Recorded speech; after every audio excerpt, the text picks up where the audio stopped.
Bismillahirrahmanirrahim. Assalamualaikum warahmatullahi wabarakatuh. Selamat siang semuanya.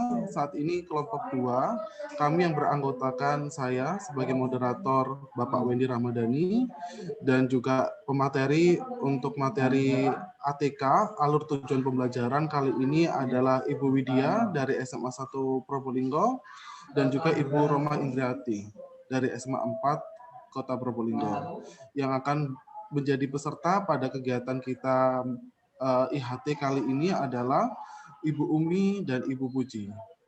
Baik, untuk kegiatan kali ini yang bertindak sebagai pemateri adalah Ibu Widya dan juga adalah Ibu Roma Indriati.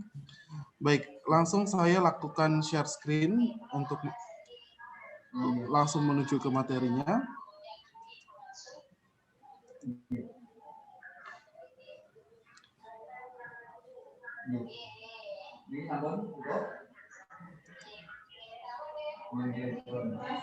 Baiklah, ini adalah PowerPoint alur tujuan pembelajaran yang akan dipresentasikan pertama oleh Ibu Widya. Kepada Ibu kami persilakan. Terima kasih Pak Wendy atas waktu yang telah diberikan. Hari ini kita membahas tentang alur tujuan pembelajaran ATP ya, yang digunakan dalam pembuatan perangkat ajar atau modul. Selanjutnya,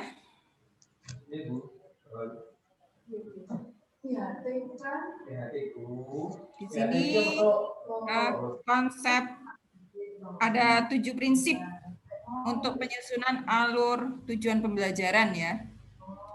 Nah, yang pertama adalah sederhana. PowerPoint-nya next.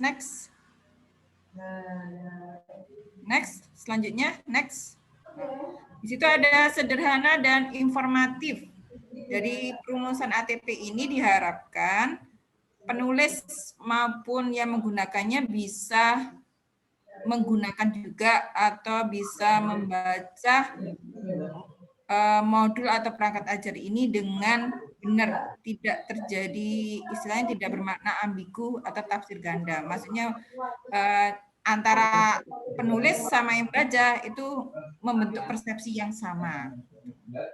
Jadi bentuk menyatakan secukupnya dalam bentuk glosarium.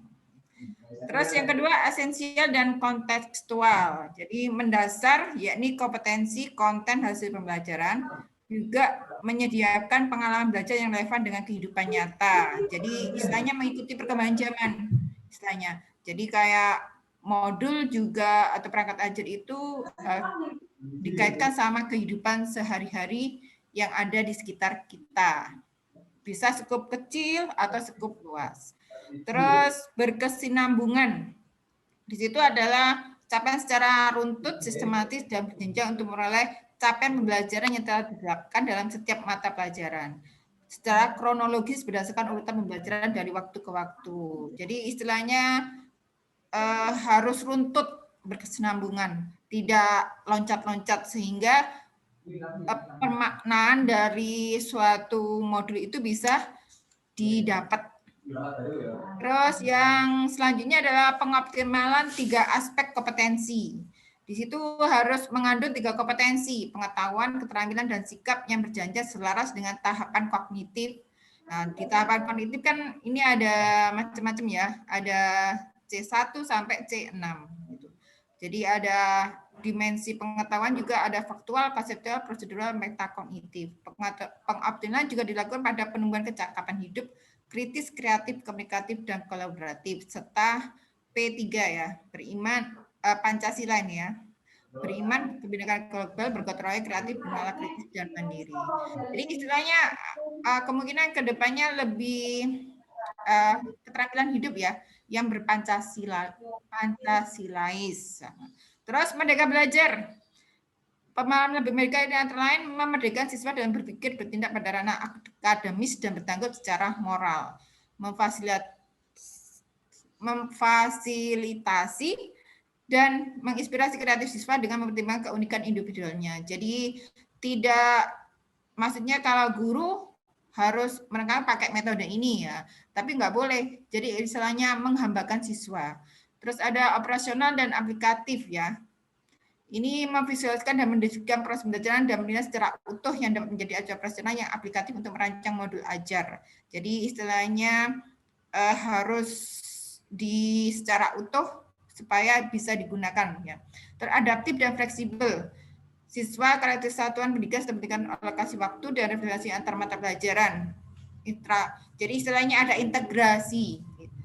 Mungkin itu prinsip dari saya. Mungkin ada pertanyaan dari Bapak Ibu? Saya kira sudah mengerti ya. Selanjutnya mungkin saya berikan sama Pak Men. Selanjutnya ke Bu Rohma. Baiklah, pertanyaan masih belum dibuka Ibu, karena ini masih lanjut ke materi selanjutnya. Oh iya, Yang maaf. akan ditanyakan kepada Ibu Roma waktu dan diberikan. Silakan. Baiklah, terima kasih. Assalamualaikum warahmatullahi wabarakatuh. Saya akan melanjutkan materi tentang alur tujuan pembelajaran yang tadi sudah lebih awal disampaikan oleh Ibu Widya Murniasih. Selanjutnya kami akan menyampaikan hal-hal yang perlu diingat pada prinsip penyusunan alur tujuan pembelajaran. Yang pertama, perumusan dan penyusunan alur dan tujuan pembelajaran berfungsi mengarahkan guru dalam merencanakan, mengimplementasi dan mengevaluasi pembelajaran secara keseluruhan, sehingga capaian pembelajaran diperoleh secara sistematis, konsisten, terarah, dan terukur. Seperti yang kita ketahui bersama bahwa capaian pembelajaran itu disusun secara sistematis sesuai dengan komponen-komponen yang ada di dalam capaian pembelajaran. Nah, di sini yang kita buat adalah mengenai alurnya. Kalau kita bicara mengenai alur, berarti harus sesuai dan tersusun secara sistematis, terarah, serta bisa terukur. Kemudian di dalam ATP, penggunaan kata kerja operasional dalam rumusan tujuan pembelajaran memfasilitasi guru dalam mengidentifikasi indikator atau kegiatan aktivitas pembelajaran yang tentunya sangat terkait dengan pemilihan materi ajar dan jenis evaluasi pembelajaran. Baik itu evaluasi yang bersifat formatif maupun sumatif. Seperti yang kita ketahui bersama ya Bapak Ibu, bahwa assessment atau evaluasi pembelajaran itu ada 3 yang kemarin, yaitu ada assessment diagnostik, kemudian ada assessment formatif, dan assessment sumatif, atau kita sebut dengan as learning, for learning, dan of learning. Next. Kemudian kita akan melanjutkan pada prosedur penyusunan alur tujuan pembelajaran. Bapak Ibu, di sini ada 7 langkah alur tujuan pembelajaran. Yang pertama yaitu melakukan analisis capaian pembelajaran yang memuat materi dan kompetensi pengetahuan, keterampilan, dan sikap. Di dalam CP ini kita mengenal fase-fase, jadi bukan lagi istilah kata kelas. Untuk yang baru ini kita mengenal ada fase A sampai dengan F. Untuk fase A sampai dengan sampai dengan D, mohon maaf, itu adalah berada pada tingkat SD dan SMP. Sedangkan untuk fase E dan fase F itu ada pada kelompok sekolah kita, yaitu untuk fase E adalah kelas 10 dan fase F adalah untuk kelas 11 dan kelas 12. Next. Langkah yang kedua dalam prosedur penyusunan alur tujuan pembelajaran yaitu mengidentifikasi kompetensi-kompetensi di akhir fase dan kompetensi sebelumnya yang perlu dikuasai peserta didik sebelum mencapai kompetensi di akhir fase. Yang ketiga, melakukan analisis setiap elemen dan atau sub-elemen profil pelajar Pancasila yang sesuai dengan mata pelajaran dan capaian pembelajaran pada fase tersebut. Seperti yang kita ketahui bersama, yang sudah kita lewati dalam modul yang kemarin disebutkan ada 6 dimensi pelajar Pancasila, yaitu diantaranya ada beriman dan bertakwa pada Tuhan Yang Maha Esa, ada mandiri, ada bergotong royong, ada berkebinekaan global, ada beranalitis, dan kreatif. Nah, di dalam alur tujuan pembelajaran di sini, pada penyusunan tujuan, kita akan menuliskan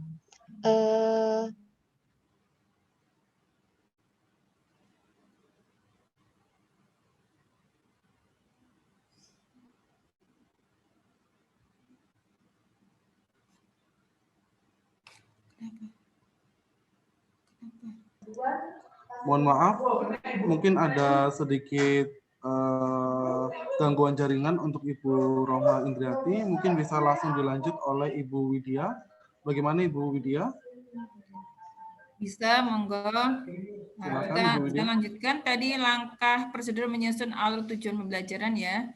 Yang kedua, identifikasi kompetensi di akhir fase dan kompetensi sebelumnya yang perlu dikuasai peserta didik sebelum mencapai kompetensi di akhir fase. Terus yang ketiga, analisis setiap elemen atau subelemen profil pelajar Pancasila yang sesuai dengan mata pelajaran dan capaian pelajaran pada fase tersebut ya.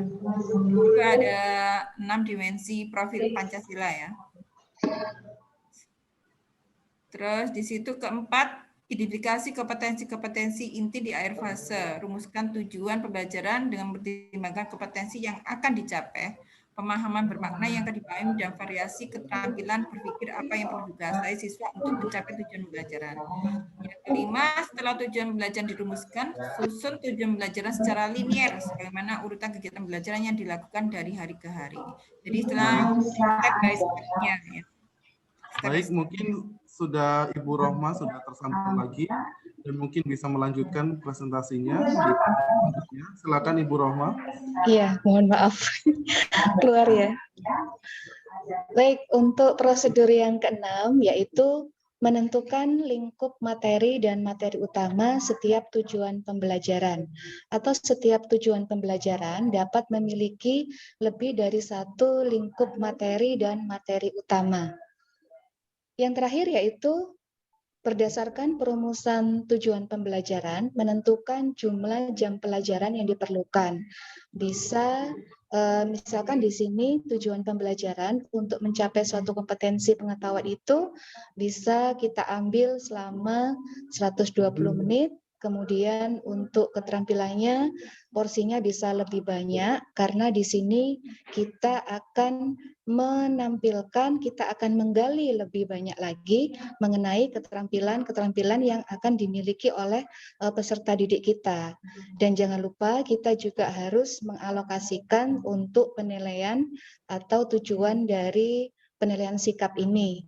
Porsinya bisa sama antara pengetahuan dengan sikap. Next.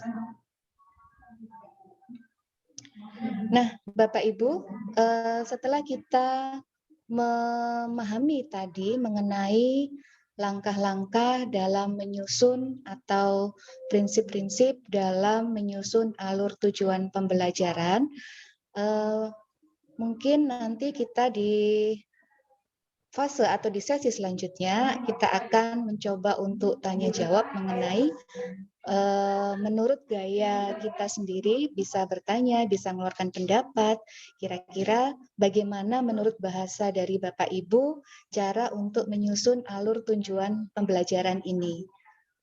Mungkin dari kami itu yang bisa kami sampaikan. Terima kasih, kami kembalikan kepada moderator. Silakan Bapak Wendy. Baik, terima kasih Ibu Widya dan juga Ibu Roma Indriati atas presentasinya yang sangat luar biasa ini. Biar rekor kita pada simulasi IHT ini bisa maksimal, langsung saya buka babak wawancara. silakan kepada kepada peserta kami, Ibu Puji dan juga Ibu Umi untuk bisa mengajukan pertanyaan terkait dengan materi yang setelah kita presentasikan ini. Oke, Assalamualaikum warahmatullahi wabarakatuh. Waalaikumsalam. Di sini saya mau bertanya terkait tentang prinsip-prinsip dalam ATP. Nah, apakah prinsip itu bisa dikurangi atau harus mengikuti prinsip tersebut? Atau kita bikin ATP sesuai dengan selera saya, misalnya saya menghilangkan yang bagian 1 dan 2, atau bagaimana? Aja pertanyaan dari saya. Baik, terima kasih Ibu Puji. Kita menuju ke penanya kedua. Mungkin Ibu Umi ada yang ingin ditanyakan. Silakan Ibu. Iya Pak, saya mau bertanya, apakah itu perumusan ATP itu bisa dilakukan di MGMP gitu Pak? Jadi sesama guru bidang studi gitu, kita bisa bermusyawarah atau berdiskusi untuk merumuskan ATP. Terima kasih, mungkin begitu saja. Baik, ada 2 pertanyaan di sini yang sudah saya tampung. Pertama adalah pertanyaan dari Ibu Puji mengenai apakah prinsip-prinsip tersebut yang sudah dipresentasikan dalam ATP bisa dikurangi atau dibentuk secara fleksibel.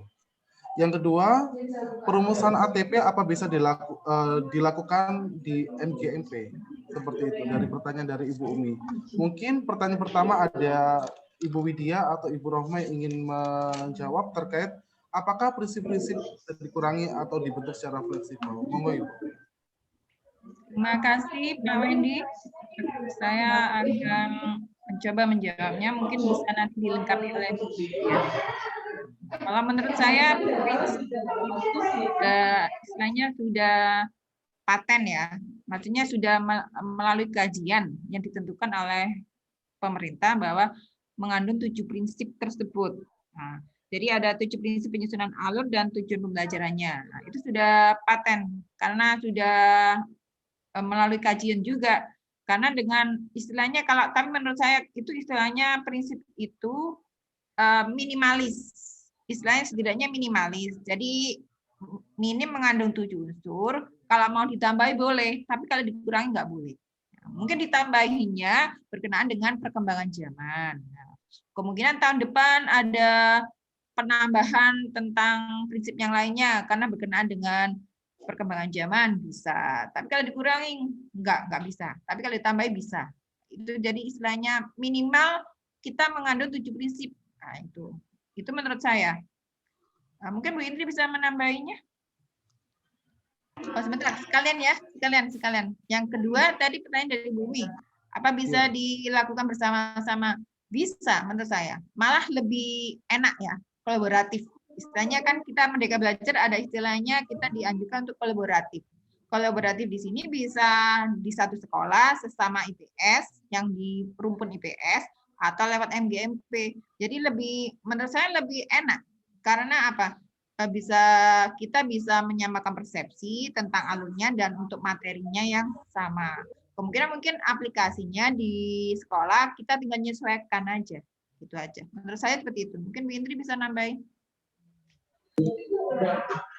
Baik, terima kasih untuk pertanyaannya.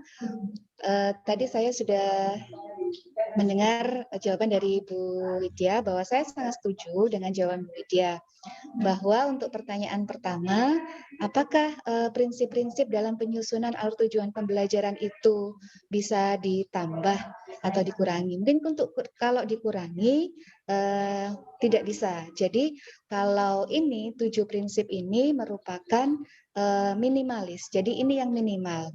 Kalau untuk ditambahi, nah ini tergantung pada kreativitas guru juga.